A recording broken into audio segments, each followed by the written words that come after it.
Halo semua, perkenalkan nama saya Vina Violenta Sinaga. Saya dari Prodi PGSD semester 2 Universitas Ekparina Pematang Siantar. Di sini saya akan membahas beberapa materi tentang pendidikan kewarganegaraan. Yang pertama yang akan saya bahas adalah syarat-syarat yang harus dipenuhi untuk dapat memperoleh kewarganegaraan Indonesia. Syarat-syaratnya adalah sebagai berikut. Syarat yang pertama adalah telah berusia 18 tahun dan sudah kawin. Syarat yang kedua adalah pada waktu mengajukan permohonan sudah bertempat tinggal di wilayah Indonesia kurang lebih selama 5 tahun. Syarat yang ketiga adalah sehat jasmani dan rohani. Nah, syarat yang keempat adalah dapat berbahasa Indonesia serta mengakui Dasar Negara Pancasila dan Undang-Undang Dasar Negara Republik Indonesia tahun 1945. Syarat yang kelima adalah tidak pernah dijatuhi hukum pidana karena melakukan tindak pidana yang diancam pidana penjara 1 tahun atau lebih.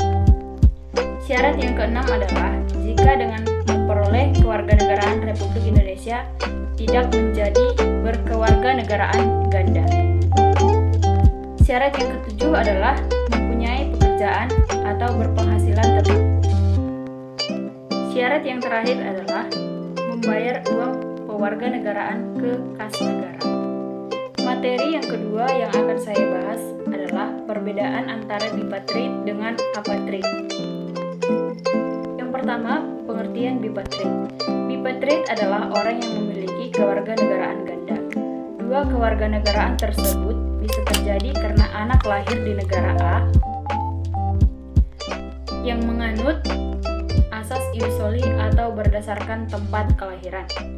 Namun orang tua anak tersebut merupakan warga negara B yang menganut asas ius sanguinis atau berdasarkan keturunan biologis. Contohnya adalah sepasang suami istri warga negara Inggris yang menganut asas ius sanguinis tinggal cukup lama di Amerika Serikat yang menganut asas ius soli karena pekerjaannya. Selama tinggal di Amerika Serikat, mereka melahirkan anak yang bernama Martin.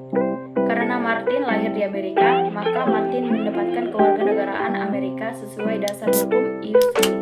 Namun, Martin pun mendapatkan kewarganegaraan Inggris karena orang tuanya Martin adalah warga negara Inggris. Maka dengan demikian, Martin memiliki dua kewarganegaraan atau kewarganegaraan ganda, yaitu warga negara Amerika Serikat dan warga negara Inggris. Yang selanjutnya adalah pengertian apatrid. Apatrid adalah seorang yang tidak memiliki kewarganegaraan. Hal ini bisa terjadi kepada orang tersebut yang lahir di negara yang memiliki asas berbeda, anak yang lahir di negara B dengan menganut asas ius sanguinis atau berdasarkan keturunan biologis, namun kedua orang tuanya bukan warga negara B tersebut, maka negara B tidak dapat memberikan kewarganegaraan. Contoh kasus apatrid adalah sepasang suami istri warga negara Amerika yang menganut asas ius soli bekerja cukup lama di Inggris yang menganut asas ius sanguinis. Selama tinggal di Inggris, lahirlah Rina. Karena orang tua Rina bukan warga negara Inggris, maka Rina tidak mendapatkan kewarganegaraan Inggris. Namun Rina pun tidak mendapatkan warga negara Amerika karena tidak lahir di Amerika, meskipun orang tuanya berasal dari Amerika. Dengan demikian, Rina tidak memiliki kewarganegaraan atau apatrid. Materi yang ketiga yang akan saya bahas adalah latar belakang wawasan Nusantara. Wawasan Nusantara sebagai geopolitik Indonesia dikembangkan berdasarkan latar belakang filosofi sebagai berikut. Yang pertama, latar belakang falsafah Pancasila. Wawasan Nusantara dikembangkan berdasarkan falsafah Pancasila yang mengandung nilai-nilai keimanan dan ketakwaan, keadilan dan keberadaban, persatuan dan kesatuan, musyawarah untuk mencapai mufakat, serta kesejahteraan digunakan menciptakan suasana damai dan tentram menuju kebahagiaan dan kelangsungan hidup bangsa dan negara Indonesia dari generasi ke generasi. B. Latar belakang aspek kewilayahan Nusantara. Kondisi objektif geografi Indonesia terletak pada posisi saling yang sangat strategis.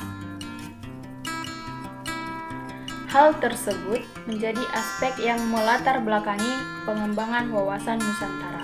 Mulai dari kondisi objektif geografi Indonesia mengandung beraneka ragam kekayaan alam, baik yang di dalam maupun di atas permukaan bumi, hingga potensi di udara dan ruang antariksa.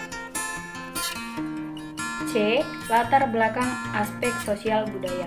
Wawasan Nusantara juga dikembangkan berdasarkan kondisi objektif bangsa Indonesia yang beraneka ragam budaya, adat istiadat, agama, dan bahasa, serta sistem masyarakat dan organisasi kemasyarakatan. D. Latar belakang aspek kesejahteraan. Bangsa Indonesia lahir di atas perjalanan sejarah yang sangat panjang, sedangkan semangat kebangsaan untuk menjadi bangsa merdeka ditandai dengan lahirnya organisasi Budi Utomo. Selanjutnya, pengertian dari wawasan Nusantara yaitu sebuah cara pandang bangsa Indonesia mengenai diri dan lingkungannya secara satu kesatuan. Yang keempat, materi yang akan saya bahas adalah unsur-unsur wawasan Nusantara. Yang pertama adalah wadah atau culture.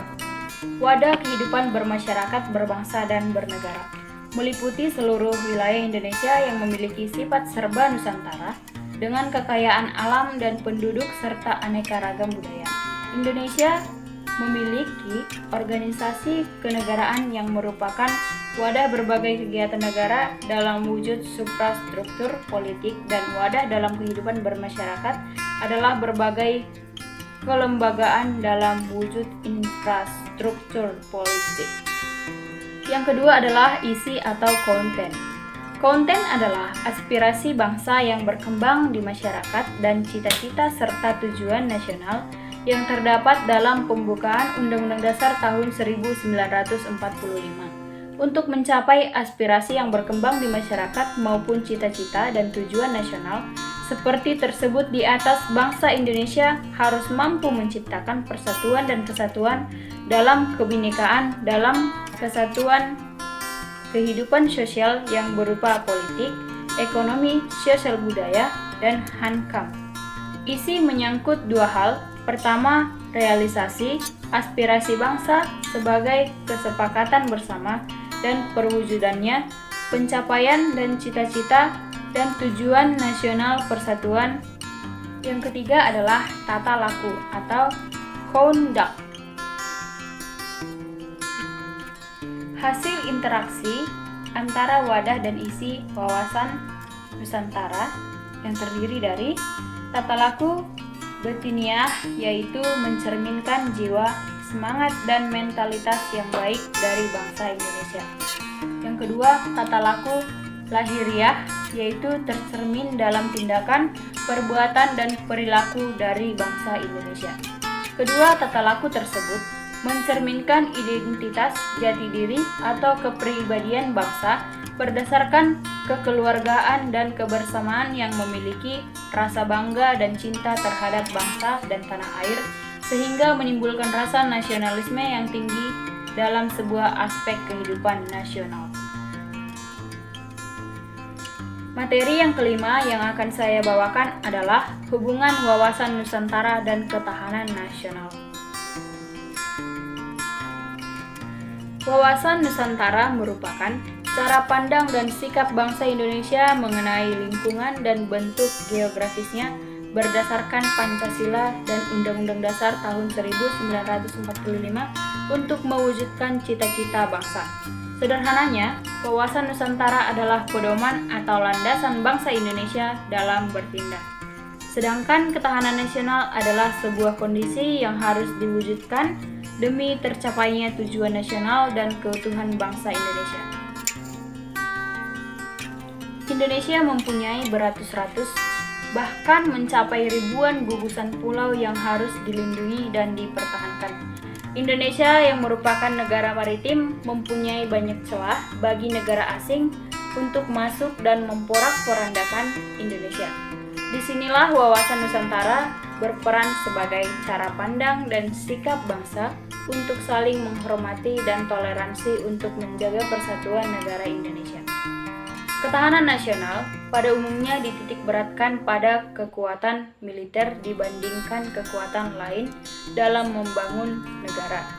Ketahanan nasional Indonesia sebagai negara multikultural sangat dipengaruhi oleh keserasian ideologi, politik, sosial budaya, dan militer. Sedikit saja gesekan terhadap SARA, kondisi ketahanan nasional Indonesia dapat terganggu.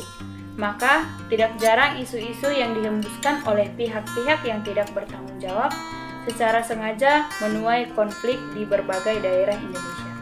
Maka, wawasan Nusantara lah yang menjadi solusi untuk menghadiri pertikaian dan tetap mengarahkan demi tercapainya tujuan nasional.